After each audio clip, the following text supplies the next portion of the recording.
Assalamualaikum warahmatullahi wabarakatuh. Kembali lagi dengan saya Davan Mulifa di Mulifa Channel.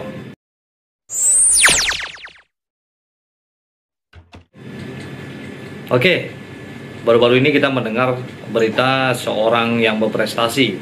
Dia adalah wanita. Nah, dan prestasinya ini biasanya ditorehkan oleh seorang laki-laki. Nah, dia sekarang ini menjadi seorang komandan tentara perdamaian di Sudan. Sebenarnya ini wanita ini adalah wanita berprestasi dari dulu. Sebab pada tahun 2018 dulu dia juga pernah mendapat medali dari PBB. Dan beliau ini adalah orang satu-satunya, wanita satu-satunya di dunia yang menjabat sebagai Chief U9 UNAMID. Dan perjalanan hidupnya kita akan beritakan di sini. Tapi siapakah dia? Nah, sebelumnya jangan lupa di subscribe dulu, di like, di komen. Jika ini bermanfaat buat semuanya, mari kita share buat menjadi contoh bagi anak-anak kita. Jadi tidak laki-laki saja yang bisa berprestasi seperti yang dilakukan oleh wanita ini. Wanita ini tentara angkatan udara. Bagaimana kelanjutan ceritanya? Oke, ini dia tentang seorang wanita yang bernama Revilla Aulina, dan sekarang dia sedang berpangkat letnan kolonel. Ini dia. Perempuan kelahiran Padang tahun 1972 yang bernama Revilla Aulina memberanikan diri untuk ikut tes TNI pada tahun 1996. Namun, karena belum nasib, pada tahun itu Revilla belum lulus.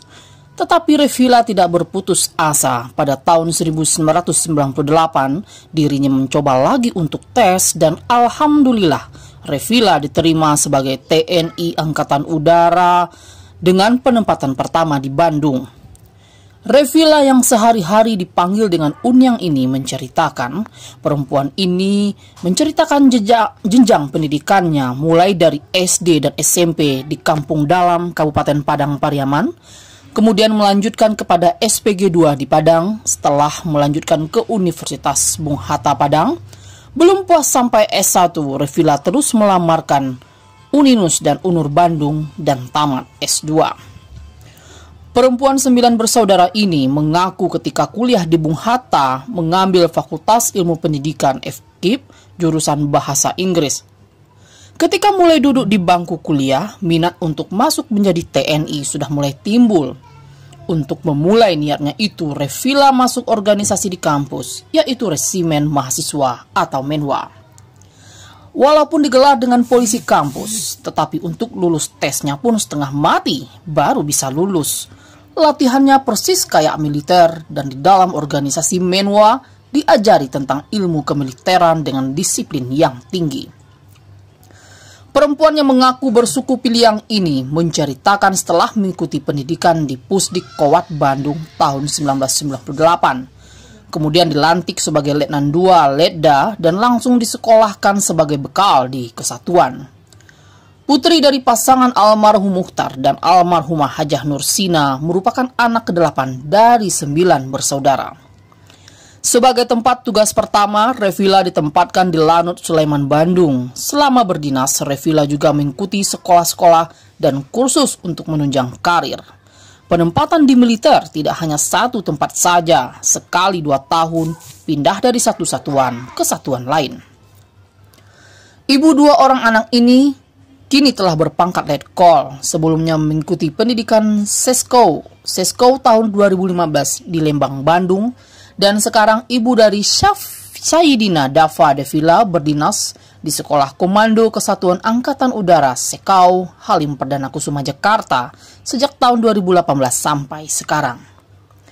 Perempuan yang akrab dipanggil dengan Villa ini menjelaskan anak keduanya bernama Sayyidina Ramadika Devilla lahir di Bandung 30 September 2006. Kini baru duduk kelas 3 SMP di kota Bandung. Sedangkan yang besar sudah duduk kelas 2 SMA lahir pada tanggal 1 Juli 2004 di Bandung. Misi PBB di Sudan, negeri tanpa awan. Revila bersama 6 TNI lain pada 12 Juni 2017 diterima Duta Besar RI untuk Sudan dan Eritrea, Burhanuddin Badruzaman.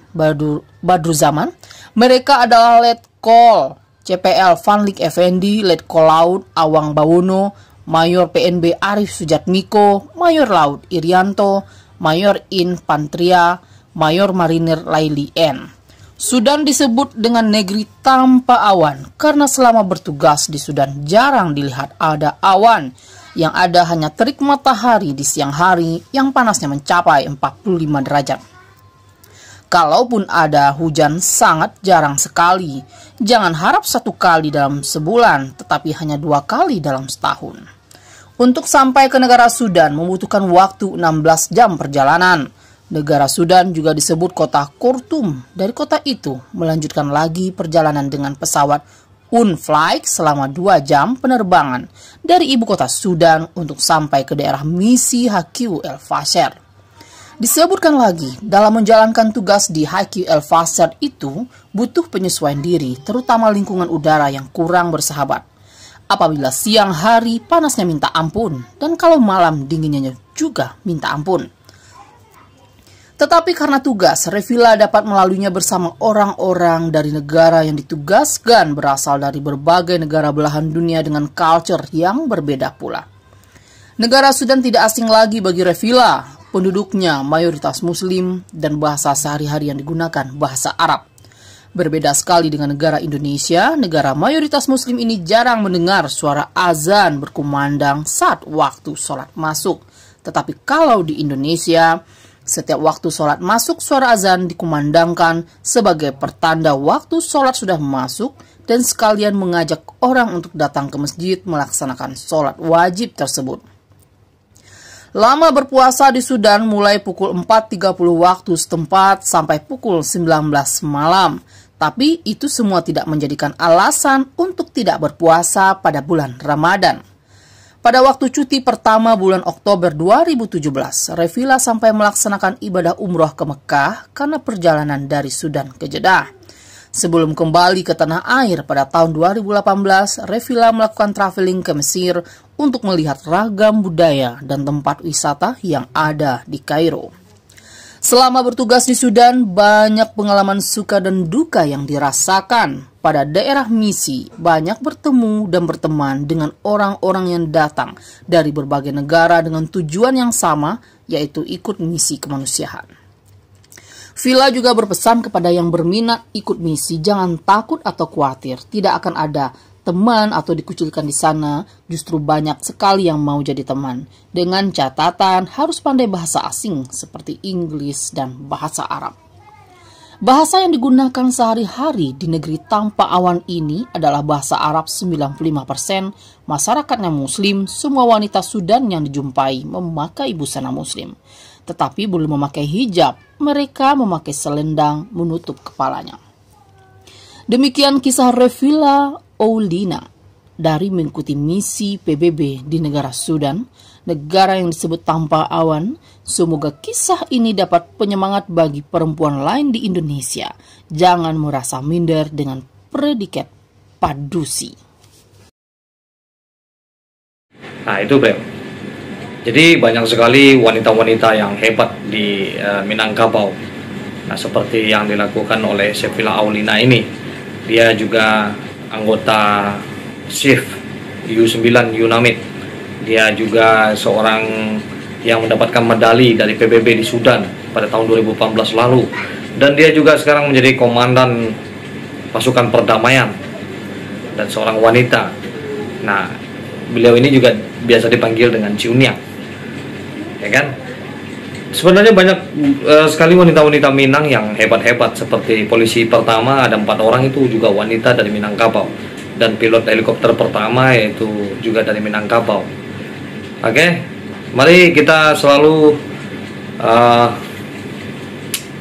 mendidik anak-anak kita menjadi orang-orang yang berprestasi di bidang apapun. Dan yang penting adalah mendidik adabnya. Oke, sampai di sini perjumpaan kita. Seperti biasanya, majulah Minangkabau. Majulah Indonesia selalu di Mulifa Channel. Assalamualaikum warahmatullahi wabarakatuh.